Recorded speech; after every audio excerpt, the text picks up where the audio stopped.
Pessoal, nós vamos começar o conteúdo de função.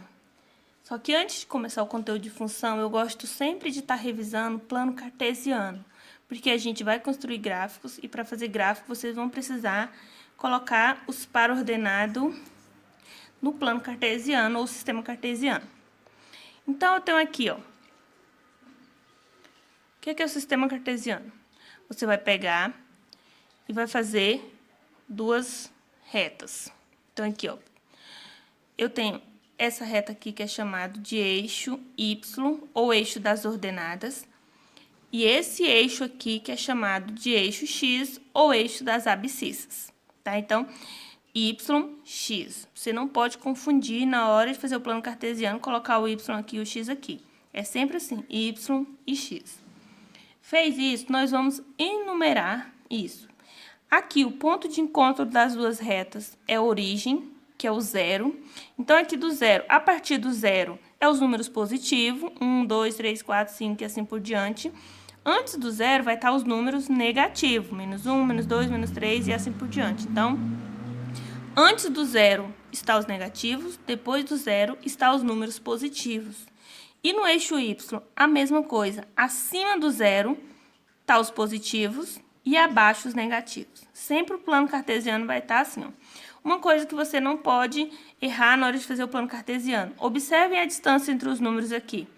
Tá basicamente a mesma, né? Você não pode vir aqui e colocar que o 1 tá aqui, o 2 tá aqui, o 5 tá aqui, o 7 tá aqui. Então, a distância entre os números é a mesma. Imagine uma reta, uma régua. Quando você pega uma régua, você olhar a distância entre os números, tá a mesma. Não tá a distância entre o 1 e o 2, uma e do 2 por 3, outra.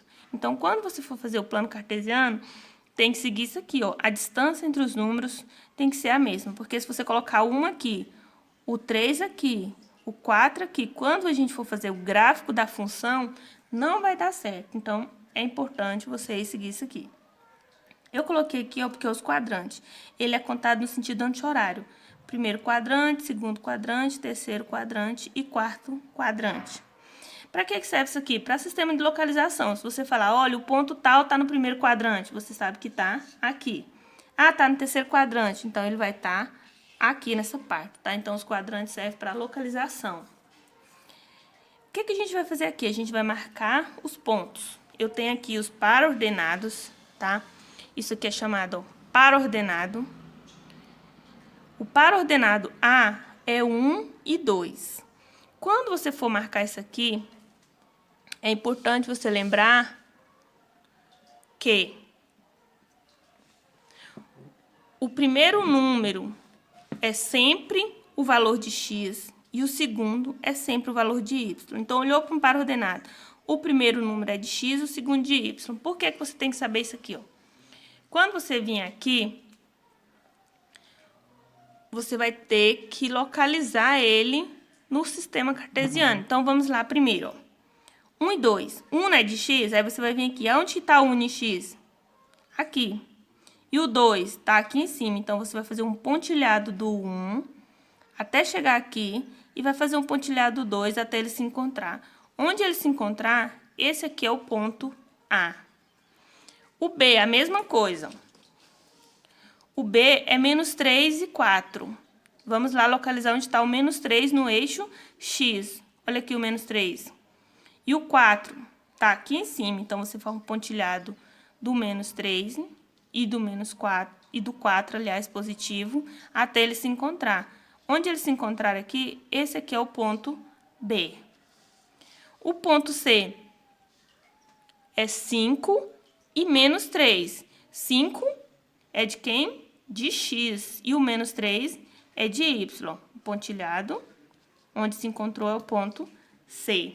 Então, o que você tem que lembrar? Que o primeiro número do par ordenado é de x e o segundo é de y. Entendeu isso? É bem tranquilo para localizar. O D, menos 2 e menos 1. Menos 2 de x, menos 1 de y. Viu o pontilhado? Ligou, aqui está o ponto D. É 0 e 5. 0 e 5. O zero é aqui, ó, o ponto de origem. Então, quando uma das coordenadas é zero, significa que vai estar em cima do plano, tá? Vai estar localizado em cima de uma das duas retas aqui. No caso aqui, ó, o x é zero. Quem é 5? É o y. Então, você vai localizar o 5 lá no eixo y. Olha aqui onde está o 5, ó.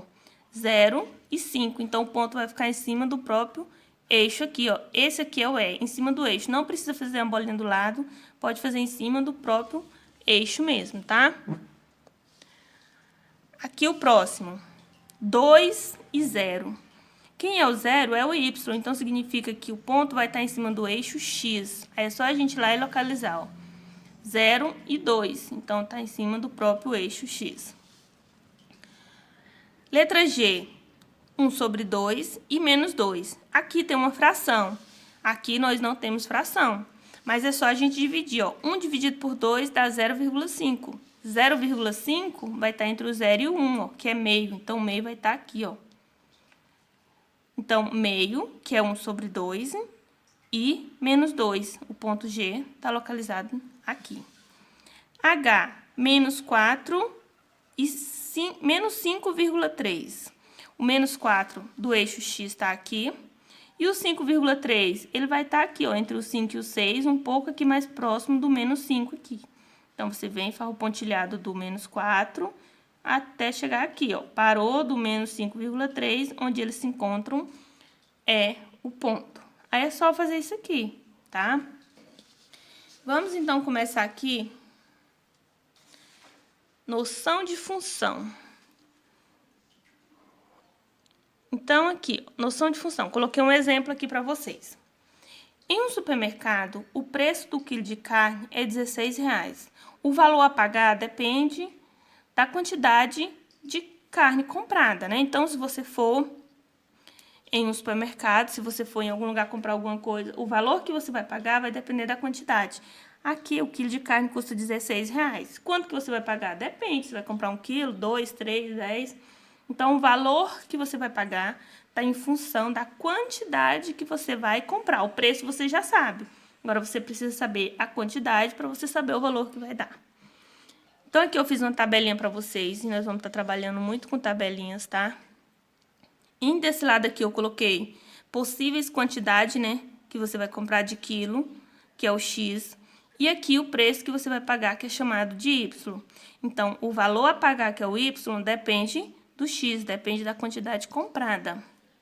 Aí eu supus aqui, ó, se você comprar 1 quilo, 1 vezes 16, dá 16. Então, se você comprar 1 quilo, óbvio, você vai pagar R$16, que é o preço de 1 quilo. Se você comprar 2 quilos, 2 vezes 16, 32. Então, você vai pagar R$32. Comprou 3 quilos, 3 vezes 16, 48. Vai pagar R$48.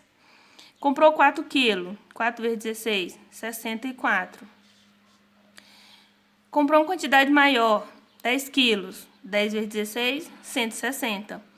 15 vezes 16, 240. 20 quilos, 20 vezes 16, 320. E se eu comprar X, vai ser X vezes 16, que vai dar Y. Como eu não sei o valor de X, eu também não vou saber o valor de Y. Isso aqui é chamado, ó, de lei de formação. É através disso aqui que a balança faz aquele cálculo lá, né? Quando você joga lá tantos quilos, ela faz automaticamente a multiplicação pelo preço e já sai a etiquetinha com o valor que você vai pagar, tá? Então, função é isso, tá em função de alguma coisa. A mesma coisa, se você for em um posto abastecer, por exemplo, o valor do etanol lá tá R$3,50. O valor que você vai pagar vai depender da quantidade que você vai colocar no seu carro lá, né? Quando você colocar a bombinha, já vai fazer automaticamente a multiplicação do valor do litro pela quantidade. Empresas de telefonia também usam muito lei de formação, né? Que é função, que é o valor pago no final do mês. Ah, é uma franquia, você paga R$30 mais 20 centavos por minuto. O valor no final do mês vai depender da quantidade de minutos que você usar.